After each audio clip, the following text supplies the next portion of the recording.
Well, I just realized with the sunglasses on, you can't see that my eyes were closed before the deep breath.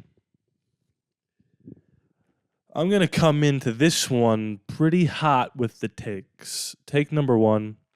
I think it's going to be hilarious to see everyone in the comments. But don't talk about him. He's not on the team anymore.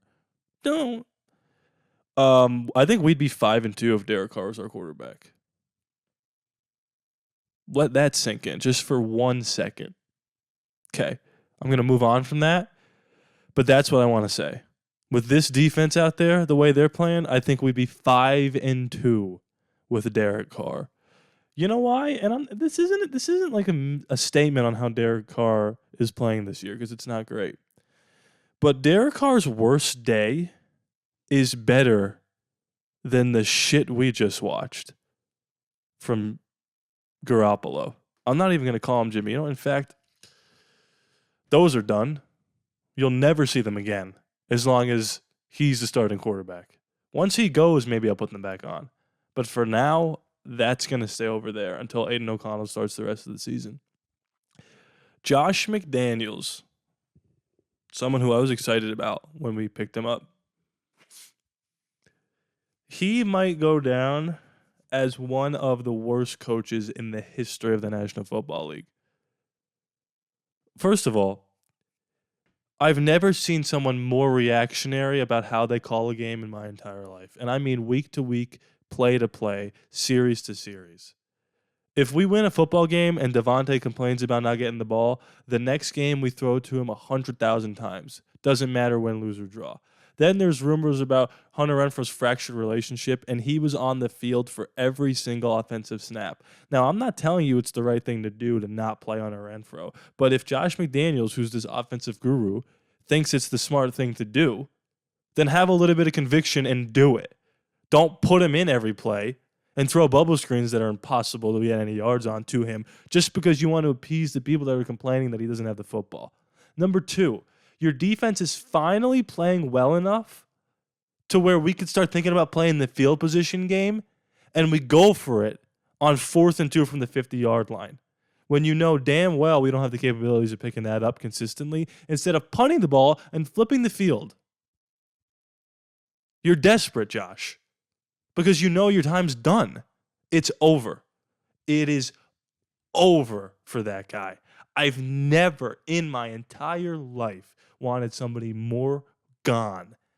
I do not like calling for people to be fired. I've explained this to everyone watching before because every time you do that, there are multiple people down the line who do not deserve to get fired that are now looking for another job. But we pay for tickets and for memorabilia and for jerseys. We pay these guys contracts.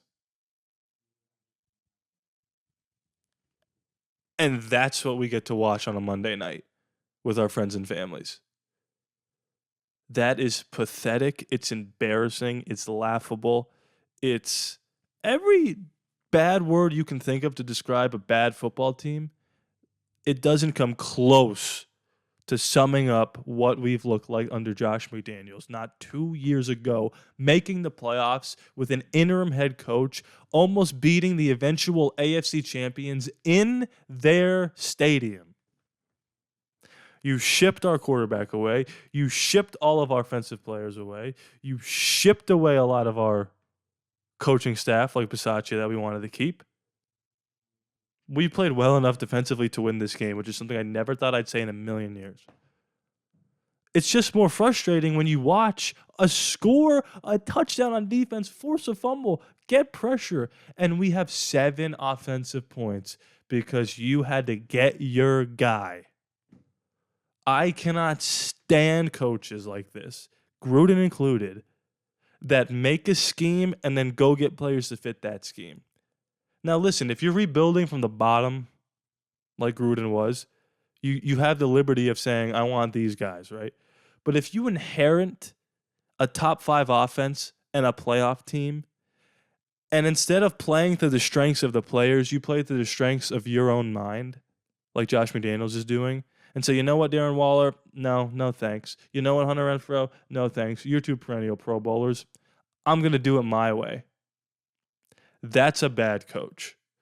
A good coach, no matter what players he has, no matter what scheme he has, is going to find a way to utilize and maximize his players' strengths, matchups, advantages. Not this is the way we did it in New England with the best quarterback of all time, so this is the way we're going to do it here. It's a bad way of coaching. And the players don't buy into it, obviously. They had a players-only meeting. How many good teams have player-only meetings? 0? 0 of them? That's what I thought.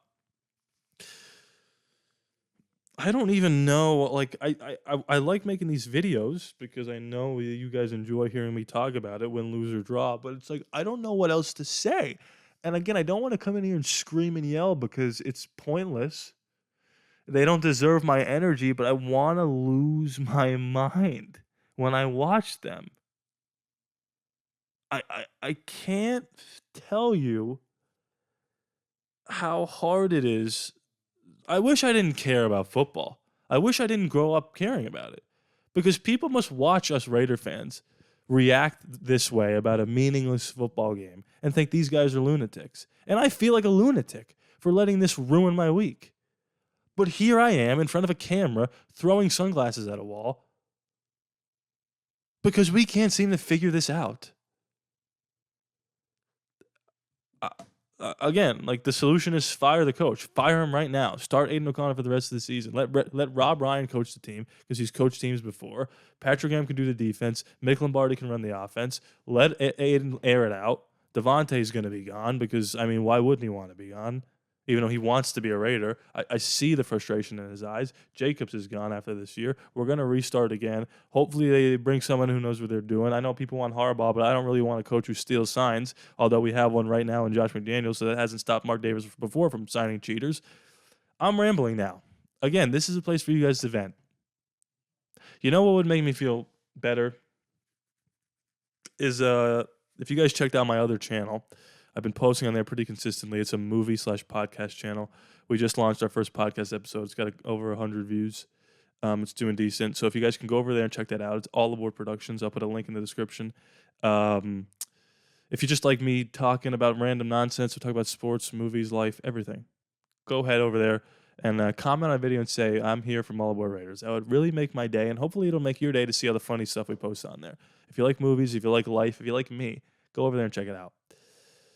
That's not going to affect this channel. I've been posting on that channel and this channel for weeks, so I'll always be here for you guys. I'll never stop this. Never. I've stopped before. I will never stop. I won't stop until we win a Super Bowl. And that might be the rest of my life. But I'll be here for you because I know this gives you a little enjoyment. If we can't watch that and have enjoyment, watch this and get enjoyment. And if I'm not giving the enjoyment, let me know how I can do that. Comment below. Like, dislike, subscribe. It is free after all, no charge to you. I love you guys. I hate the Raiders, but I love you guys. I'll see you next time.